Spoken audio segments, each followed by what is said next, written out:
ये एक ऐसी घटना जो मेरे साथ हुई, मैं अपनी ज़िंदगी भर नहीं भूल सकती हूँ। इस घटना ने मुझे रात भर जगा के रखा और अगर मैं गायब होती हूँ तो समझना कि इसकी शुरुआत हुई थी एक गाँव से। और इसके बारे में मैं जब जब सोचती हूँ मुझे लिटरली बहुत डर लगता है। और मैंने सोचा था ये वीडियो मैं रात में बनाऊँगी, पर मेरी हिम्मत नहीं हुई। मतलब मुझे आज तक समझ में ही नहीं आया कि एग्जैक्टली वहाँ पर हुआ क्या था।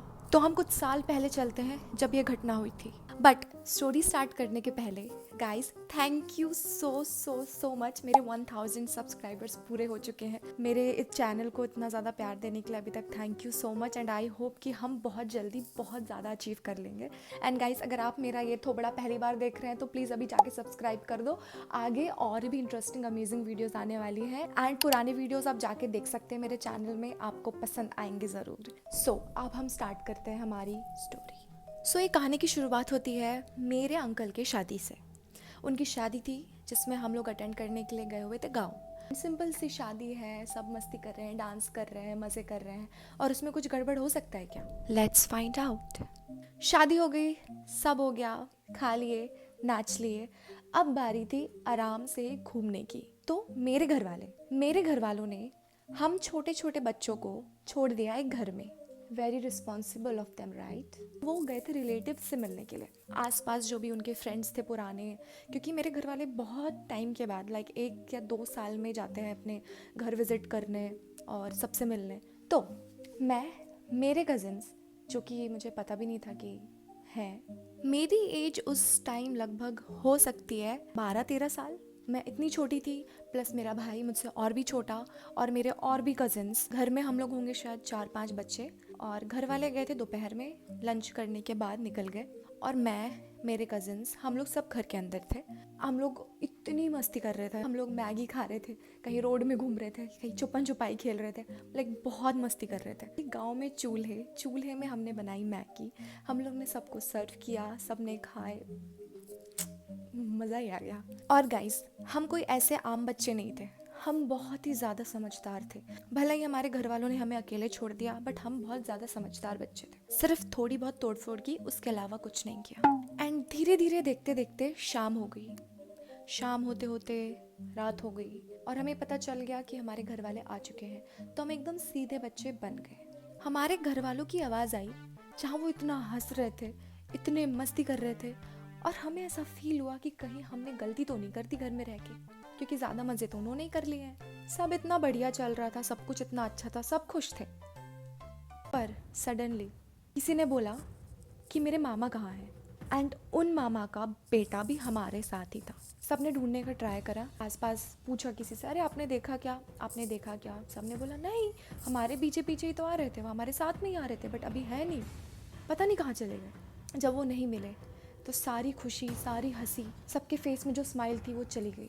सब टेंशन में आ गए, समझ में नहीं आ रहा था कि कहाँ चले गए हैं, क्या हो गया है। सब बस यही कह रहे थे कि हमारे साथ ही तो थे, हमारे साथ ही तो बाहर निकले, हमारे साथ ही तो घूम रहे थे, पर साथ में तो है ही नहीं, कहाँ चले गए। इतना बड़ा मिस्ट्री बन गया उस मोमेंट पे और सब बहुत ज़्यादा स्ट्रेस्ड। काफ़ी जगह ढूंढने के बाद, काफ़ी लोगों से पूछने के बाद कोई अता पता नहीं। आधा घंटा ऐसे ही निकल गया। मेरा भाई अपने पापा के लिए बहुत ज़्यादा स्ट्रेस्ड आउट था, समझ में ही नहीं आ रहा था कि क्या करे। तो वहाँ पर एक भैया थे जो लोकली वहीं रहते थे, उस गांव के ही थे, हमारे ही कज़न लगते थे। तो उन्होंने बोला कि चलो मैं बाइक उठाता हूँ और हम लोग जाते हैं ढूंढने के लिए।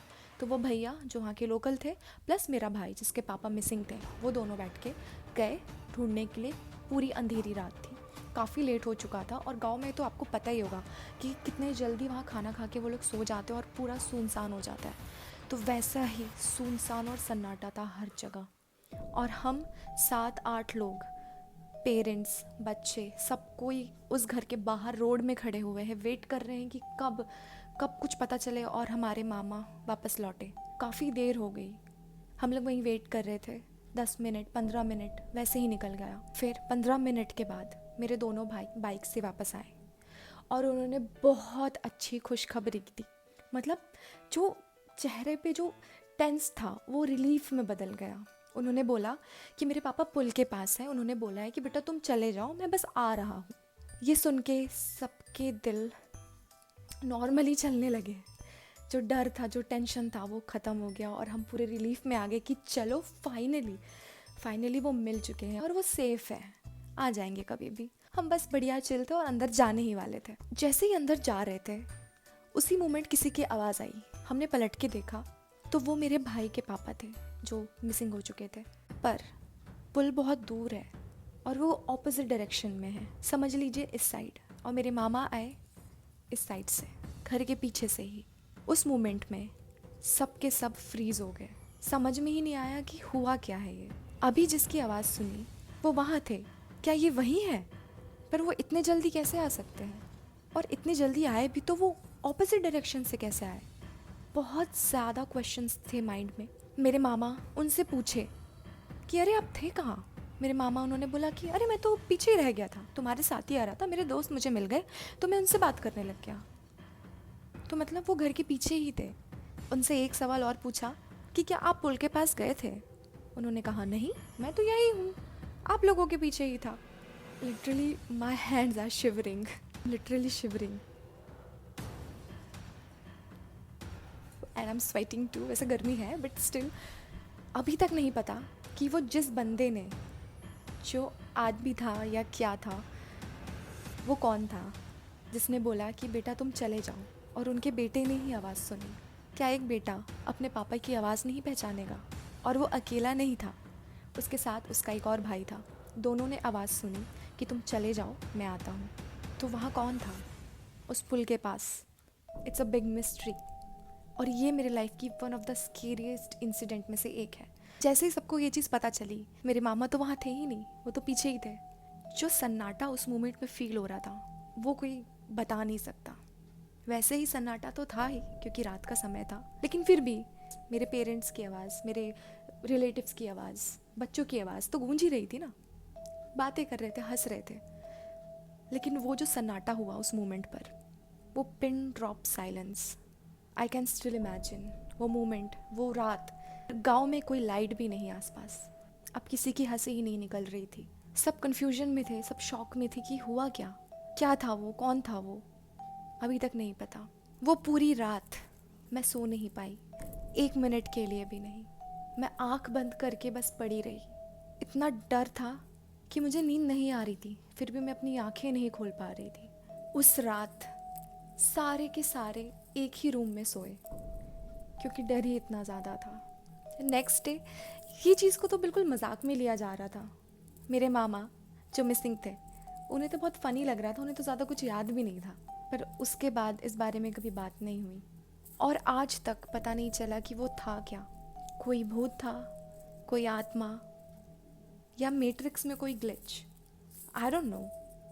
बट वो जो भी था, इट वॉज हेल स्कैरी। तो अब आपकी बारी है, आप बताओ कि क्या हुआ होगा, क्योंकि मुझे तो बिल्कुल भी आइडिया नहीं है। और अगर आपके पास भी ऐसी ही कोई इंटरेस्टिंग सी हॉरर स्टोरीज है तो मुझे ज़रूर बताना। So that's it for the video. I hope आपको ये वीडियो अच्छा लगा हो। ये कुछ नया था मेरे लिए but I really wanted to share. और मुझे स्टोरी टेलिंग वीडियोज़ भी बहुत पसंद है, मैं देखती हूँ, तो मैं चाहती थी कि मैं भी बनाऊँ आप लोगों के लिए, जो मेरे पास इंटरेस्टिंग स्टोरीज़ है अपनी लाइफ एक्सपीरियंसेस की। तो ये पहला एपिसोड बोल सकते हैं आप मेरी हॉरर एक्सपीरियंस में से स्टोरी टेलिंग की एक वीडियो। एंड अगर आपको ये वीडियो पसंद आया हो तो इसको लाइक करो, शेयर करो, सब्सक्राइब करो, वरना आपके घर में